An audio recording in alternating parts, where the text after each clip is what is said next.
Are you wasting money managing VMs? Do you have MSDN licenses, TFS servers, build servers, load testing servers, project management servers?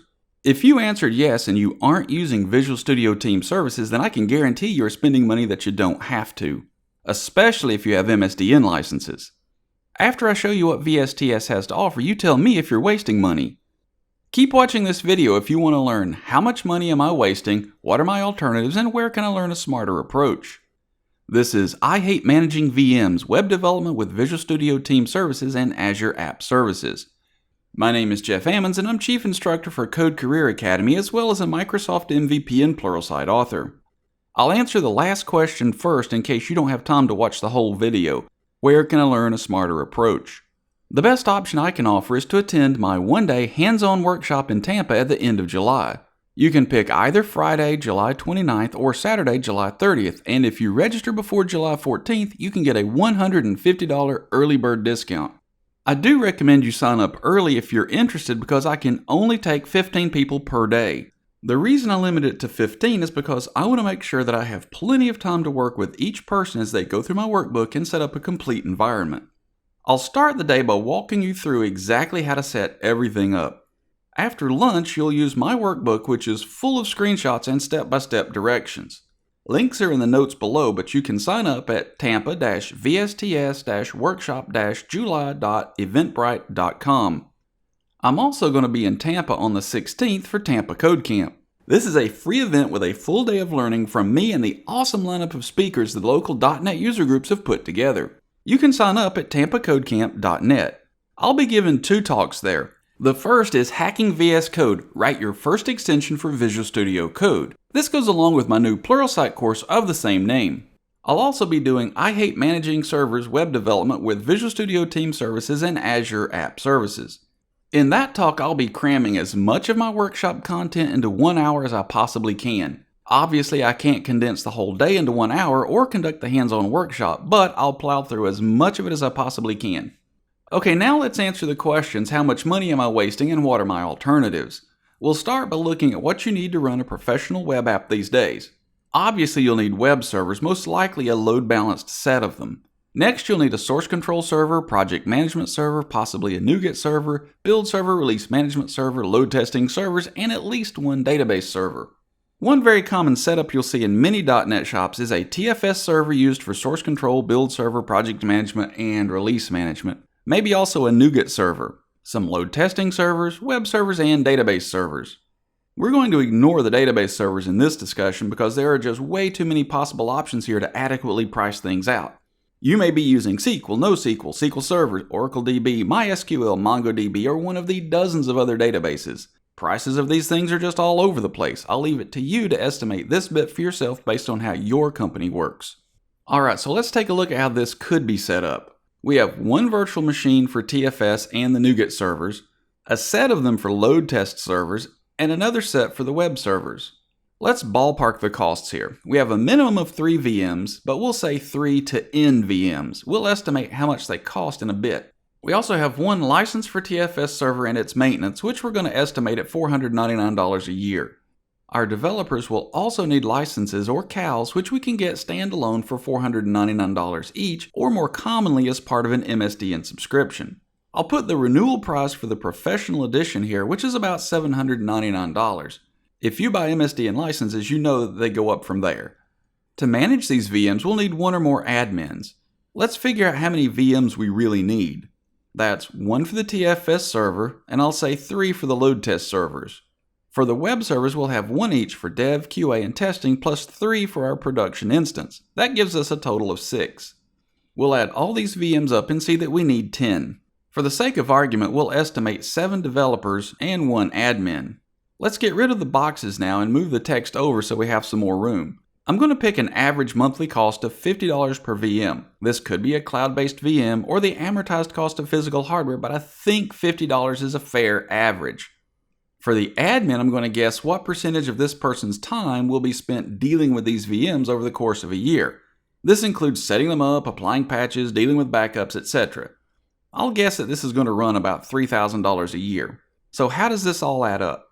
10 VMs at $50 per month gives us $500 per month or $6,000 per year. The TFS server license just comes right across. TFS CALs would run us about $3,493, and MSDN licenses would run us about $5,593. Our $3,000 admin fee also just comes across. We'll assume we're going with the MSDN licenses instead of TFS CALs, so that all adds up to $15,092. I'm sure the first thing your boss is going to say is, "Hey, can you cut down those costs? It seems a little high to me. Surely we don't need all those servers. It's just one web app, for God's sake." So you scratch your head and think, what can I cut? Load test servers are the first to go. I mean, if we just get several people in the office to hit it at once, that's probably good enough, right? Next on the chopping block are the web server VMs. We'll most likely not get that much traffic. Most days will be pretty light. We really only get nailed just a couple times a month. If we get pushback, we may have to dump the TFS server. Maybe we'll just set up our own Git server or use GitHub, and you can do a whole lot of project management just with Excel and email, right? Build servers are nice, but if push comes to shove, we could just deploy straight from Visual Studio on a developer's desktop. What could possibly go wrong? We've given up a ton of capability here, so how much have we saved? To start, we're down to 3 virtual machines, so that brings us down to $1,800 a year there. We don't need the TFS server or CALs, but we do still need our MSDN licenses. Since the admin doesn't have as many VMs, I'll cut that down to about $1,000.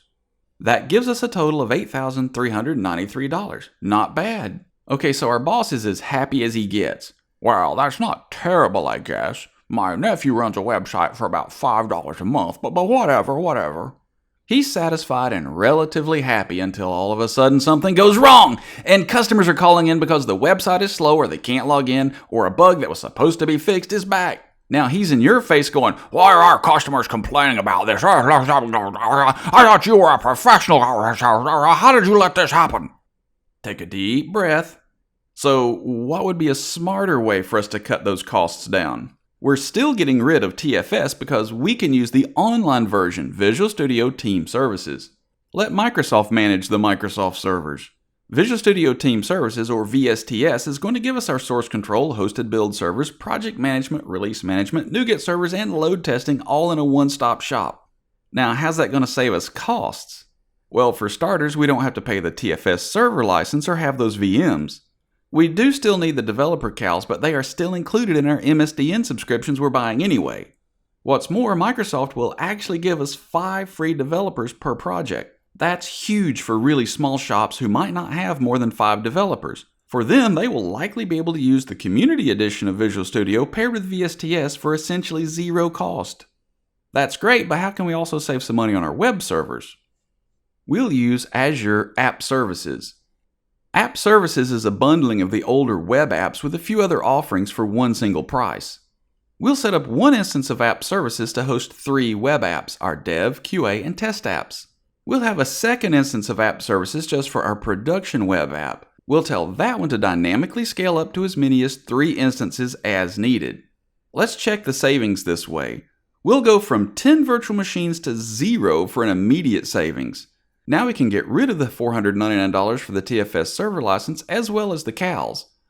I'll set the admin to 0. There will still be some work to do setting things up on Azure, but there will be very little ongoing maintenance required. Again, let Microsoft maintain the Microsoft servers. I'll delete everything we don't need just to clean this up. So what's the cost of Azure App Services?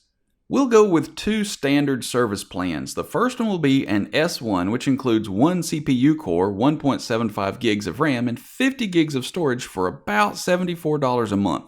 The second one will be an S2 instance with 2 CPU cores, 3.5 gigs of RAM, and 50 gigs of storage for about $149 per month per instance. So if we were to say we wanted 3 full-time instances, we would pay $149 for each of them. Fortunately, we don't have to do that. We can instead have 1 instance live all the time, but tell it to auto-scale up to a maximum of 3 instances based on the CPU or memory load. We only pay for the instances while they are running. Since we only get hammered a couple times a month, we'll be running with just 1 instance most of the time. So let's put this up on our list here. We have 1 Azure App Services instance for $74 a month or $888 a year. For production, we'll estimate a base of $149 and additional scaled out minutes adding up to an extra $51 a month for a convenient total of $200. If we add those up, we get $8,881. Savings achieved. We've saved about $6,211 hypothetical dollars without losing any capabilities. In fact, in some areas, we actually may have more capabilities than we had before. We go back to our boss and he says, "Well, I guess that's not too bad. I still think you should talk to my nephew sometime, but not bad, not bad." And with that, in the 1-hour talk or workshop, I'll move on to demoing how to set all of this up in VSTS and Azure. If you come to the workshop, you'll get a PDF of my workbook that walks you step by step through how to set everything up yourself. We'll set up a web app on Azure App Services, then set up source control in either Git or TFVC on VSTS. We'll create build scripts that use hosted VMs from a pool to download the latest copy of our source, build it, and deploy it to Azure. We'll set up release management to deploy to QA, test, and production with required sign-offs. I'll also show you how to set all of this up for continuous integration and deployment so that whenever you check something into the master branch, it will trigger the build and deployment to the dev instance. I'll also show you how to create deployment slots in Azure so that you can deploy to a staging slot, test it, then flip it to live status when you're happy with it. By the time we're done, you'll be able to go back to your company and significantly cut costs without cutting capabilities. That about wraps it up for this video. Give me a thumbs up if you liked it and subscribe to our channel. If you want to receive updates on talks, workshops, and classes I'm teaching, be sure to sign up for our mailing list at codecareeracademy.com. Just scroll down to the bottom of the homepage or contact page and put in your name and email address. Sign up for Code Camp at tampacodecamp.net and register for my workshop at tampa-vsts-workshop-july.eventbrite.com. This is Jeff Ammons of Code Career Academy, and I hope to see you at Code Camp on the 16th and at my workshop on either the 29th or the 30th.